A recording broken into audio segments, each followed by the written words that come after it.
we don't need roads. Cary, this is such a freaking honor, man. Seriously, I'm such a massive fan, and the significance of doing this Junket is not lost on me. So I really appreciate you taking the time. Thanks, man.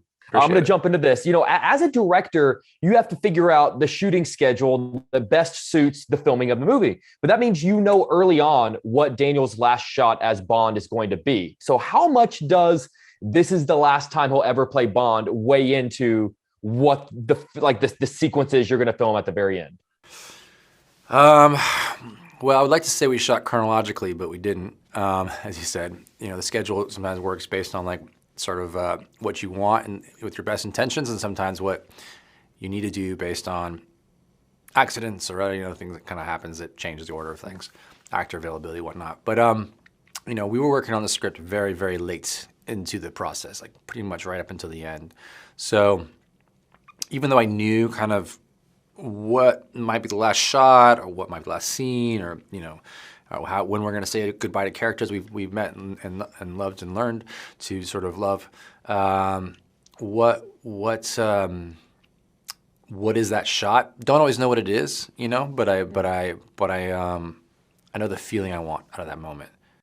I watched the documentary and saw, correct me if I'm wrong, that it's basically a scene of him running down pathway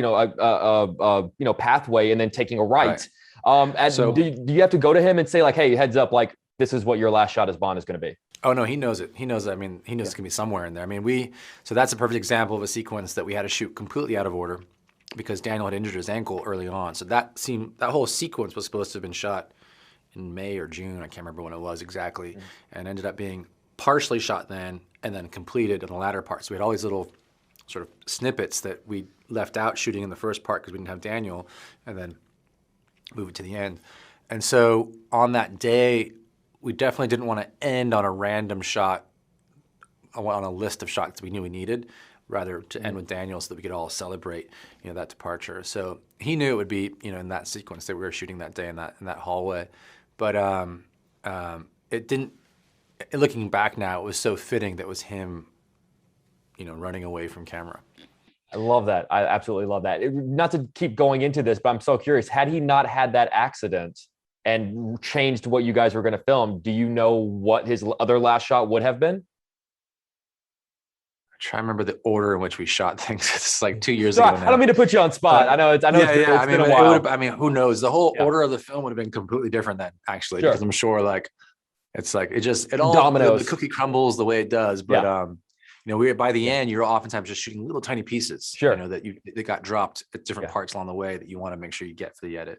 It was a beautiful shot, his last one. I actually really did like. Whenever I saw it in the documentary, I thought that's actually really a really cool last shot. They're about to give me the wrap, so I'm going to keep going. There are certain things that have to be in a Bond movie as a director. You have to put in Martini Shaken Not Stirred. You have to put in Bond, James Bond in the opening credits. How do you decide how to best utilize them so that they're most effective?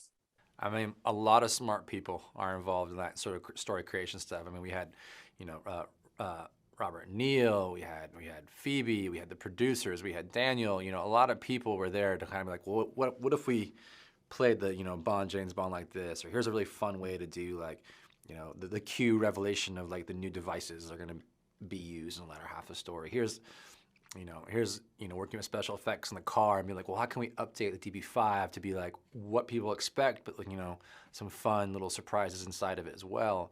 That thankfully, we have the best on these films, and I don't have the pressure I have to invent it all.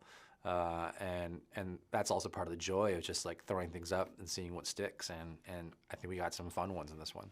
Dude, you really do. Dude, I am such a massive fan of you and your work, man. I wish I could have talked to that oneer from True Detective. But seriously, I am such a massive fan of you. And seriously, thank you I know you got a busy schedule, man. I really appreciate you taking the time. Thank you very much, man. It really means a lot. Thanks very much.